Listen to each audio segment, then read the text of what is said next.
daddy, sisters, cousin, aunties. Let me tell you, she's been on the waiting list for HUD for about a good 3 years now. And then people still have not called her yet.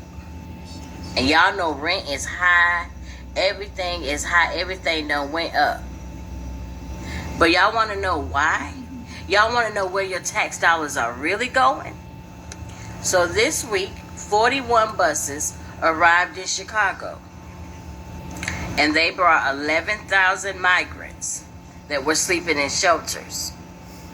Notice I said migrants. 30% of them are children. The state is funding temporary housing and rental assistance for the migrants. They're giving families $9,000. $9,000. New slaves in America. $9,000 in a period of 6 months. And that's for rental assistance. They're also giving them a package for furniture, like a furniture package. So money to... But they can't take care of their own people. And they're funding them with moving in, like the deposit and things of that nature also. The problem I have with that is simple.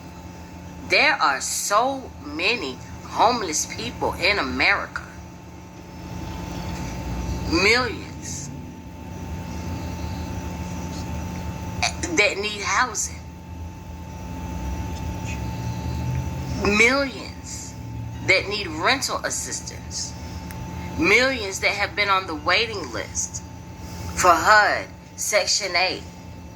People out here can't get food stamps because you're making over, $8 an hour? Like, come on. And you're telling me that migrants that are illegally over here in America, you're giving them $9,000? On top of that, a starter kit for furniture to furnish your home? And you're also helping with deposits and things of that nature. And we Americans that were born here, raised here, that pay taxes here, are suffering. Yeah, I got a big problem with that. A huge problem with that. I can't believe it. Like, Joe Biden, what are you doing in that office? He's just giving away money. He's giving away money to other countries. In this country here, we're suffering.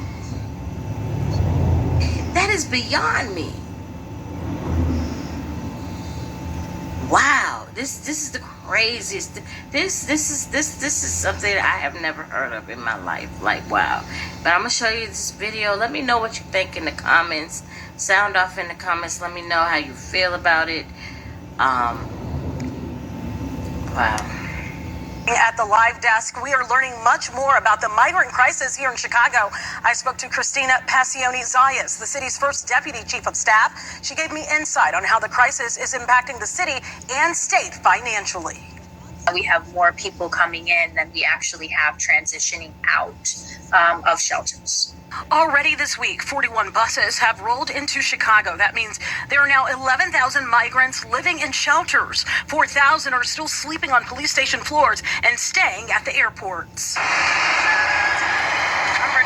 There have been calls by city officials to close the N.O.J Chicago shelter site after reports of criminal behavior, including drug sales and prostitution.